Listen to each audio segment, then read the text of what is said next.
In the second clip, we will look at the modernization phase of industrialization in third world countries. Here, we can sort of think about different parts of this second phase. There's sort of the beginning portion where the production was sort of very small scale, rudimentary, not a sort of full blown mechanized factory, but some version of a production system. And here, just in terms of just examples of some pictures, we can see production of cigars. Again, these are sort of for local folks, and clothing, right? Being made in Puerto Rico. So just very simple production, as a sort of transition from the earlier agricultural export. Now we have further industrialization, but still sort of stunted, limited, not sort of at the scale of the production that was happening in the colonial, the countries of the colonial rulers. What I want to focus more on is actually industrialization that started in the 1950s. And here we talked about previously Rostow's theory. So this is going back to our earlier discussion of the sort of early modernization, Rostow's theories of economic growth. And here, this is part of the market-oriented perspective. And here we can sort of see really the sort of push by Rostow and many first world governments to get third world governments to take up and literally sort of take off in terms of their industrialization, right? To sort of overcome their them being a traditional society and really set the conditions for their preconditions for takeoff and really the development of their manufacturing sector. Right. This is again part of what happened during the 1950s, 1960s in many parts of the world, and in some countries it actually went into the 1970s. And in particular, right, this sort of takeoff industrialization focused on two things. One, they focused on building and making vital goods, right, goods that were important for the country. So whether it's oil, cement. We saw earlier in previous last week the example of electric dams, right? So electricity.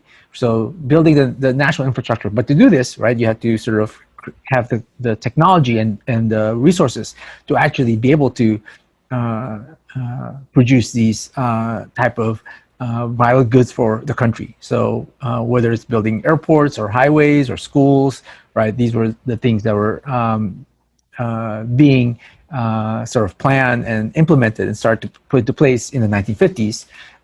And at the same time, the sort of building of factories that would produce sort of local consumer goods. And here, the example of just making knives, right? So so these are sort of known as consumer goods, known as simply light industries.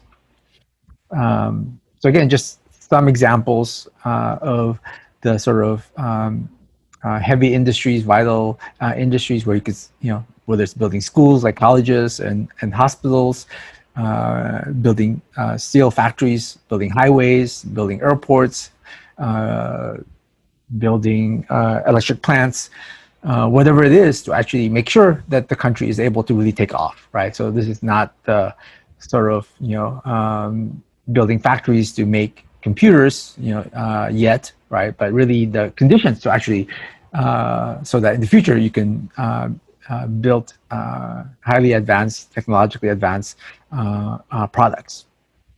And again, here just sort of give you the different examples. So India, Turkey, Egypt, where they were able to in the 1950s really sort of take up setting up their infrastructure for their country and using Rostow as sort of the basis for the starting point. What was important here is really the role of their government, right? The role of third world governments in directing this production, in putting money in making sure that these factories were built and that they would produce, right? Steel would produce, concrete so that they can make highways, right? So that the electrical utility plants would have electricity for the country, right? So this was a major undertaking for governments in the third world. Of course, the problem here is, these countries during the 1950s, many of them, almost all of them were poor. They lacked resources, they lacked money. And so, while at the same time, the first world governments were pushing Rostow's theory as a solution to poverty, they provided the loans and investment, right, to make these production, this industrialization happen, this sort of takeoff industrialization happen. So first world governments provided loans, and banks provided investments, even companies provide investments from the first world. And here we begin to see the role of the International Monetary Fund, the World Bank, giving loans to these countries, countries like Turkey, countries like Egypt, India, to be able to create their steel factories so that they can, right, industrialize as a country. So the emphasis was, really local production, right? The production made in their country of these different goods, but the money came from the first world, and particular also the machines, because again, at this point, the country did not have the resources, right? They didn't have steel. They were still trying to build the steel factory, so the machines had to come from the first world, companies from the first world. The government sort of, first world government played as sort of mediator between the companies and third world governments, right? And as well as bringing in experts. So here, in this picture, give you an example of, just making beer and soda, for country to make their own products rather than, Coca-Cola coming in. Even though later on Coca-Cola came in, but here we begin to see, right, the government put in their resources, right? They got loans so that these factories were able to be built, and they could start making and sort of begin to raise the quality of life for people in their country. Of course, we can sort of summarize this by highlighting a few things, right, in terms of this early modernization, this sort of takeoff industrialization, and think about what's the relationship between the first world and third world and what's going on. So to summarize so far, we have the first world providing investment, providing loans to the third world. And this helped in the sort of, takeoff industrialization, right? They also provided, as I said, not just the loans, but also even the machines and the experts, right? The sort of expertise, the technical, technicians, engineers, whoever it was, needed to get the industrialization going. In reverse, the third world provided, right, profits, right? So whatever loans that was given, whatever investment that was given, right, to open up a new factory. Of course, that factory, was relatively money making, and so they were able to make some profit, and that profit went didn't stay in the third world. It actually went back out, back to the U.S. companies, U.S. government, that sort of started the industrialization. So you could see what happened here, right? That and the debate right away between market-oriented, right, saying, oh yeah, this is needed to actually promote greater equality and reduce poverty, while at the same time maldevelopment are beginning to sort of ask the question, well, does really, right, this takeoff industrialization, does it really help the country? And so what we find over the years, sort of looking back at what happened this period in different countries around the world, we see several things, right? We see the sort of limited manufacturing, right? We don't have full-blown, homegrown factories being built that are the level of being able to compete with the factories in the first world.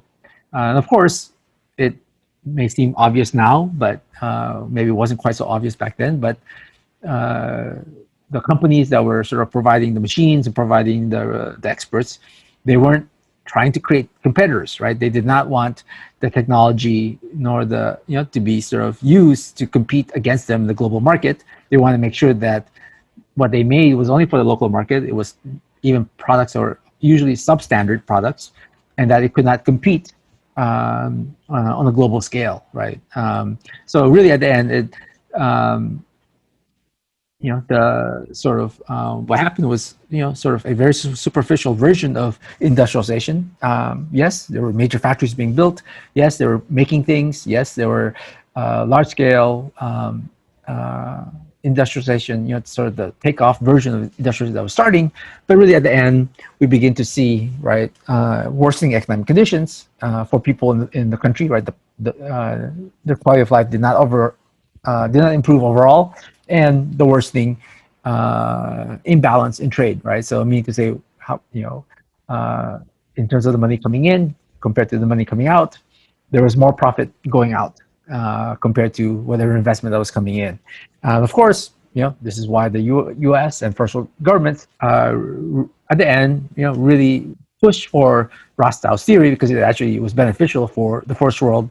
And yet, really at the end, it wasn't really helpful for third world countries, or whatever help that was given, it was sort of limited, and it looked like it was substantial, but really at the end wasn't enough to really get out of poverty. And in many cases, and we'll see later on, it actually made things much worse. So in the next part of, or sort of the third part of the modernization phase, right? So we have the early attempts for sort of small scale rudimentary production. Then we get into takeoff industrialization, and now we have sort of mature modernization. Here we begin to see export-led industrialization.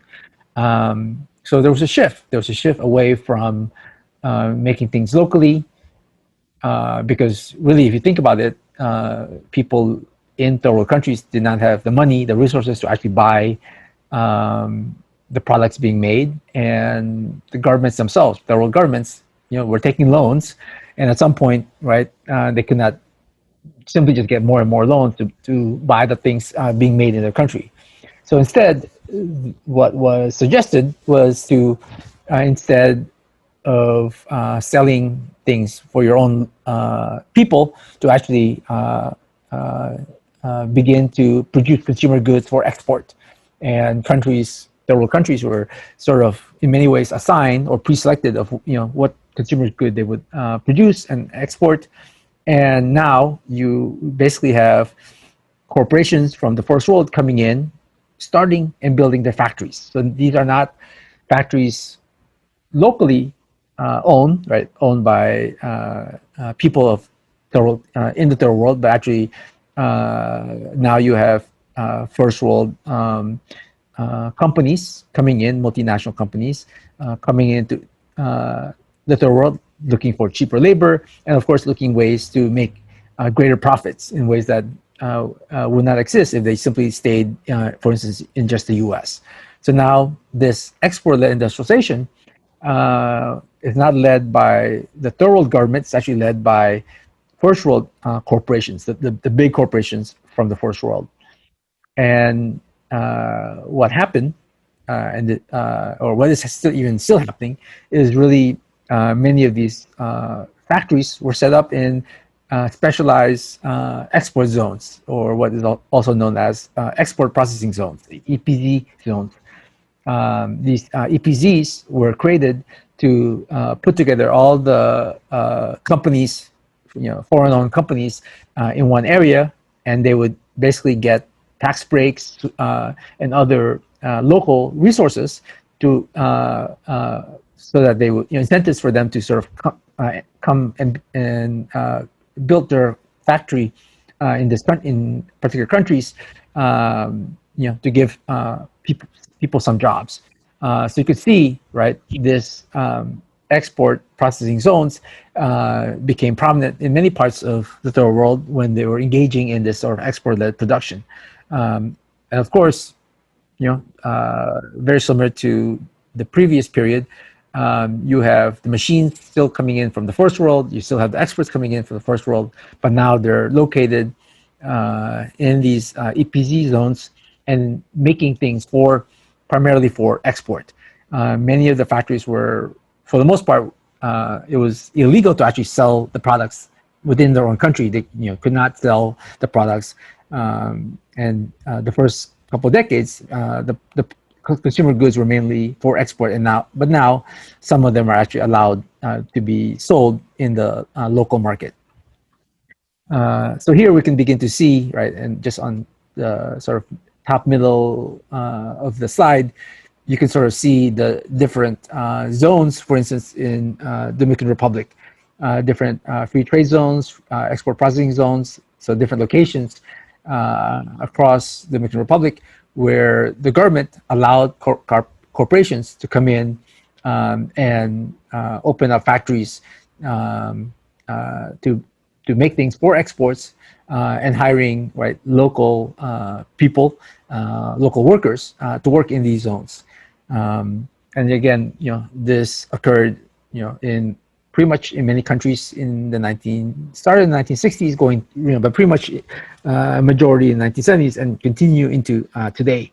But this was sort of the early version, where we just simply uh,